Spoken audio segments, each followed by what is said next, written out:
Hello students, how are you? Welcome to my channel Educational Scholar और मैं doctor Sobia एक और लेक्चर के साथ आपके सामने।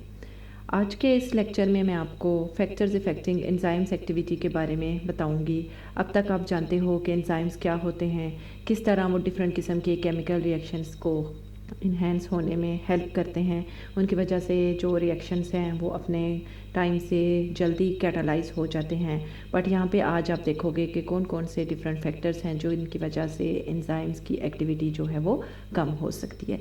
लेकिन आगे बढ़ने से पहले मेरी आपसे रिक्वेस्ट है कि अगर अभी तक आपने चैनल को सब्सक्राइब नहीं किया तो काइंडली सब्सक्राइब का बटन प्रेस कर दें।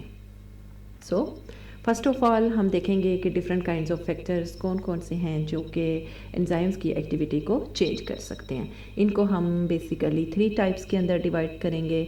नंबर 1 एनवायरमेंटल कंडीशंस, नंबर 2 को फैक्टर्स एंड को enzymes and number 3 are the enzyme inhibitors.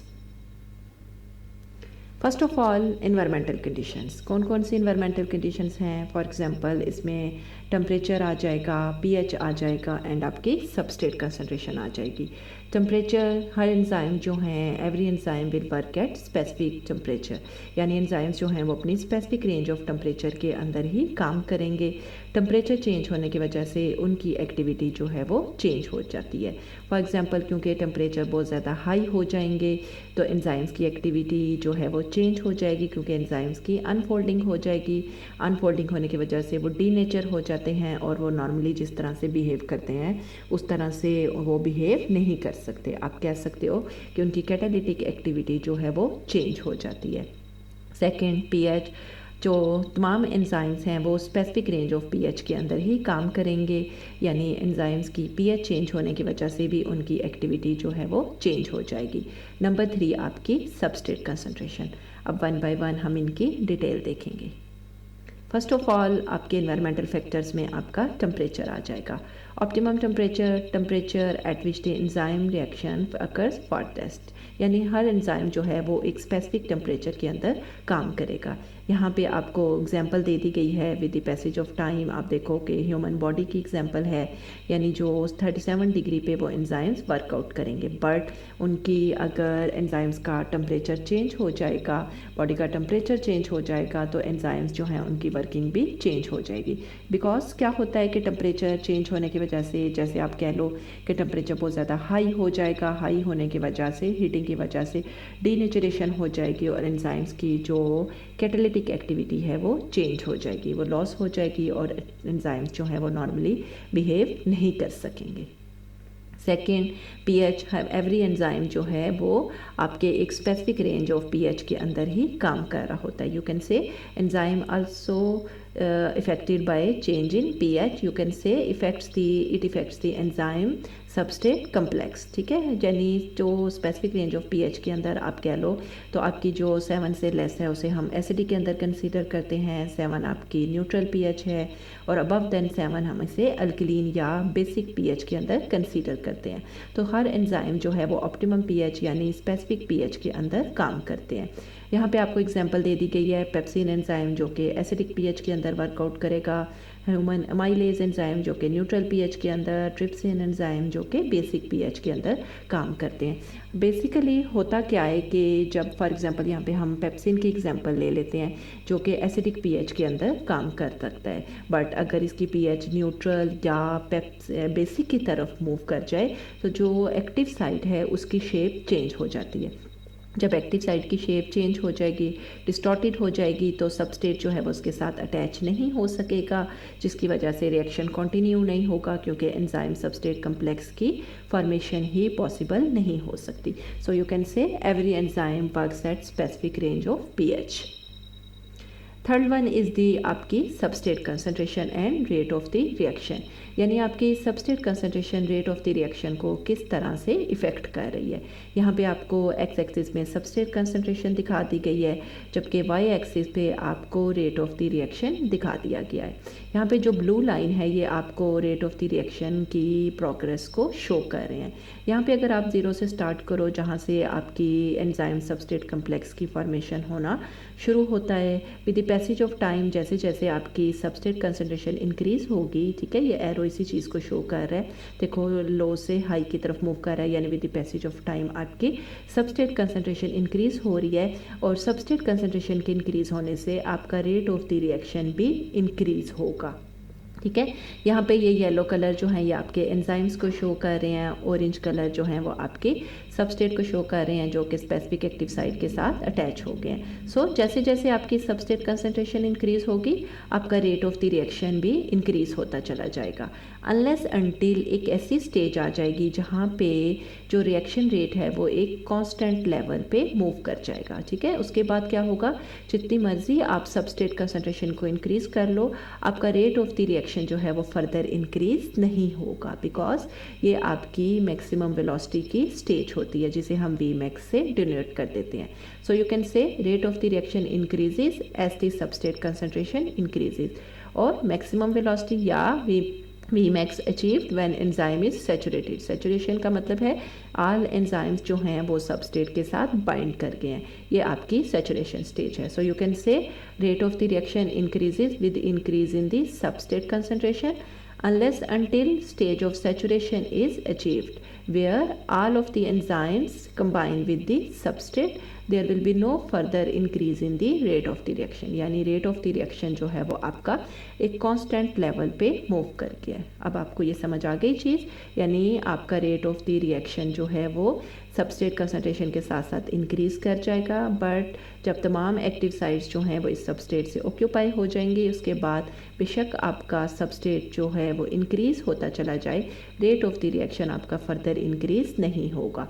और इस स्टेज को जहाँ पे रेट ऑफ द रिएक्शन जो है वो कांस्टेंट लेवल पे मूव कर जाता है, यहाँ से लाइन जो है वो आपकी स्ट्रेट हो जाएगी, इस चीज़ को हम मैक्सिमम वेलोसिटी या Vmax का नाम दे देते हैं। सो यहाँ पे भी आप देख सकते हो with increase in substrate concentration initial velocity या you can say initial rate of the reaction increases unless until maximum stage यानी saturation stage, further there will be no increase in the rate of the reaction. ठीक है, जब तक ये यहाँ पे grey colour में एंजाइम्स हैं, एक्टिव साइट शो कर दी गई हैं, ब्लू कलर में आपके सबस्ट्रेट हैं, जब तक सबस्ट्रेट के लिए यानी एक्टिव साइट्स मौजूद होंगी तब तक वो उसके साथ आ जाएगा। बट सी में आपको दिखा दिया गया कि saturation stage there will be no further enzyme, you can say active site present है कोई भी अब नहीं मौजूद, जिसकी वजह से एंजाइम सबस्ट्रेट कम्प्लेक्स की फॉर्मेशन नहीं हो सकती और ये आपकी सैचुरेशन स्टेज है। सो ओवरऑल हम इन्वायरमेंटल फैक्टर्स को यहाँ पे देखें, temperature, more heat, more kinetic energy, but आपकी टू हाई जो टेम्परेचर है उसकी वजह से एंजाइम्स की डीनेचुरेशन हो जाती है, कैटालिटिक एक्टिविटी उसकी लॉस हो जाती है।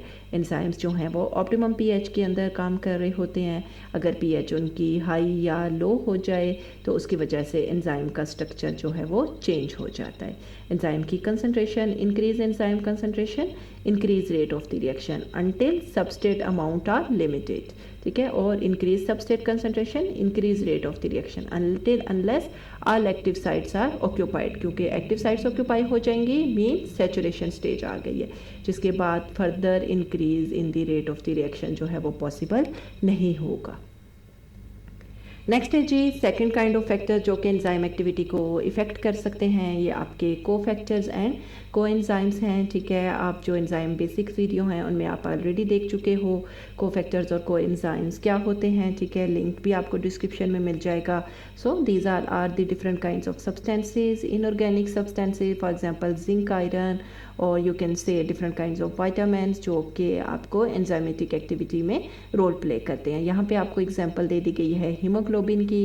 हीमोग्लोबिन का क्या फंक्शन है, ये बॉडी के अंदर ऑक्सीजन को पिक करने में हेल्प कर रहा है। तो हीमोग्लोबिन के स्ट्रक्चर के अंदर आयरन प्रेजेंट होता है जो कि इसकी एक्टिविटी को इन्हेंस करने में हेल्प कर रहा है। Third one is the enzyme inhibitor activity. Inhibitor का क्या मतलब होता है? इनहिबिटर का मतलब होता है कोई भी ऐसा सब्सटेंस जो कि स्टॉप के तौर पर एक्ट करे, यानी जो क्या करेगा एंजाइम के साथ बाइंड कर जाएगा और इसकी एक्टिविटी को डिक्रीज कर देगा, यानी उसकी एक्टिविटी को स्टॉप कर देगा। इसको हम 2 टाइप्स के अंदर डिवाइड कर रहे होते हैं, competitive inhibitors and non competitive inhibitors. Competitive means जिसमें कंपटीशन होगा, compete with the substrate for the same active site, and non-competitive binds to the enzyme in a location other than that of the active site। इनकी हम अभी detail देखते हैं। Competitive inhibitors जिसमें मैंने जिस तरह बताया कि कंपटीशन, यहाँ पे क्या होगा, आपको पता है एंजाइम्स क्या होते हैं, एक्टिव साइट क्या होते हैं, ठीक है। यहाँ पे ये पर्पल कलर में आपको एंजाइम दिखा दिया गया है, यहाँ पे ये एक्टिव साइट यानी वो स्पेस है जहाँ पे सबस्ट्रेट ने आकर अटैच होना है। नॉर्मल बाइंडिंग में क्या होगा, सबस्ट्रेट जो है वो इस स्पेस पे आकर अटैच हो जाएगा, एंजाइम सबस्ट्रेट कम्प्लेक्स की फॉर्मेशन होगी और आपका रिएक्शन कंटिन्यू होगा। इन टर्न आप कह सकते हो कि प्रोडक्ट की फॉर्मेशन होगी। Substrate can bind normally to that of the active site, but जब कम्पिटिटिव इनहिबिशन यानी कम्पिटिटिव इनहिबिटर आ जाएगा तो इसमें क्या होगा, सबस्ट्रेट एंड यहाँ पे ब्लू कलर में आपको इनहिबिटर अटैच करके दिखा दिया गया है। इनहिबिटर के दरमियान कंपटीशन होगा, यानी एक कहेगा मैं अटैच होऊंगा, दूसरा कहेगा मैं। तो अगर इनहिबिटर बाइंड कर जाएगा तो एंजाइम सबस्ट्रेट कम्प्लेक्स फॉर्मेशन की बजाय एंजाइम इनहिबिटर कम्प्लेक्स की फॉर्मेशन होगी। फर्दर आपका रिएक्शन जो है वो कंटिन्यू नहीं होगा। यहीं पे आप कह सकते हो competitive inhibitors mimics the substrate competing for the active site, यानी इन दोनों के दरमियान कंपटीशन होगा, जो विन कर जाएगा वही रिएक्शन कंटिन्यू होगा। नॉन कम्पिटिटिव इनहिबिटर्स इनहिबिटर तो हैं, ठीक है। यहाँ पे क्या होगा कि वो other than that of the active site पे जाके अटैच हो जाएंगे। जैसे यहाँ पे देखो पर्पल कलर में आपको एंजाइम है, ये एक एक्टिव साइट ये है, एक शेप इधर मौजूद है। नॉन कम्पिटिटिव इनहिबिटर जो है away from the active site आके अटैच हो गए हैं, बट इनके अटैच होने से क्या हुआ है कि एक्टिव साइट की शेप चेंज हो गई है। एक्टिव साइट की शेप चेंज हो गई है मीन सबस्ट्रेट इसके साथ बाइंड नहीं कर सकता और आपका रिएक्शन जो है वो कंटिन्यू नहीं होगा। So non competitive inhibitor which binds to the enzyme away from that of the active site, changing the shape of the active site so that it no longer function. So अगर हम इनको competition और non competition को दोबारा देखें, competitive जो है वो आपका रिवर्सिबल है, ठीक है। यहाँ पे मैंने यही बताया कि सबस्ट्रेट और इनहिबिटर के दरमियान कंपटीशन होगा। अगर आपका सबस्ट्रेट बाइंड कर जाएगा तो एंजाइम सबस्ट्रेट कम्प्लेक्स की फॉर्मेशन होगी, रिएक्शन कंटिन्यू होगा और प्रोडक्ट की फॉर्मेशन होगी। बट अगर आपका इनहिबिटर बाइंड कर जाएगा तो एंजाइम इनहिबिटर सबस्ट्रेट कम्प्लेक्स की फॉर्मेशन होगी और आपका फर्दर रिएक्शन जो है वो कंटिन्यू नहीं होगा।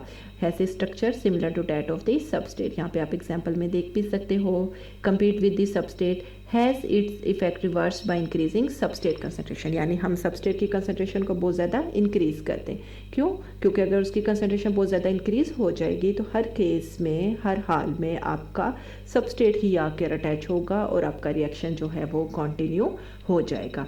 बट जो आपका नॉन कम्पिटिटिव इनहिबिशन है ये आपका इरिवर्सिबल है, ठीक है, यानी इसको आप रिवर्स नहीं कर सकते।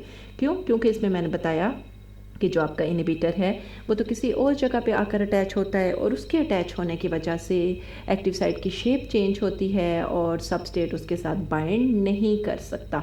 तो जितनी मर्जी आप सबस्ट्रेट की कंसंट्रेशन इंक्रीज करो वो एक्टिव साइट के साथ फिर भी अटैच नहीं हो सकता।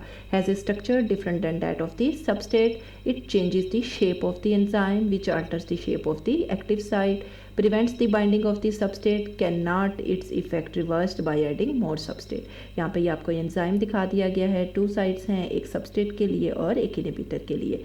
जब यहाँ पे आके आपका अगर तो सबस्ट्रेट बाइंड करेगा तो रिएक्शन कंटिन्यू होगा, बट अगर आपका इनहिबिटर बाइंड कर गया है तो इसने एक्टिव साइट की शेप को चेंज कर दिया है जिसकी वजह से सबस्ट्रेट जो है वो इसके साथ अटैच नहीं हो सकता और आपका रिएक्शन जो है वो डिसकंटिन्यू हो जाएगा। जितनी मर्जी आप सबस्ट्रेट की कंसंट्रेशन इंक्रीज करो आपका जो एक्टिव साइट है वो तो चेंज हो चुकी है, इसलिए एंजाइम सबस्ट्रेट कम्प्लेक्स की फॉर्मेशन पॉसिबल नहीं होगी। So that was all about basic factors मैंने आपको बताए थे। कमिंग लेक्चर्स में आप इनकी इनहिबिटर्स वगैरह की डिफरेंट किस्म के इनहिबिटर्स किस तरह से रिएक्शंस को इफ़ेक्ट करते हैं ये डिटेल्स भी आप देखेंगे, ठीक है। और अगर आपको कोई क्वेश्चन है तो आप कमेंट्स में मुझसे पूछ सकते हो, ठीक है। और तब तक के लिए नेक्स्ट लेक्चर तक के लिए अल्लाह हाफिज़।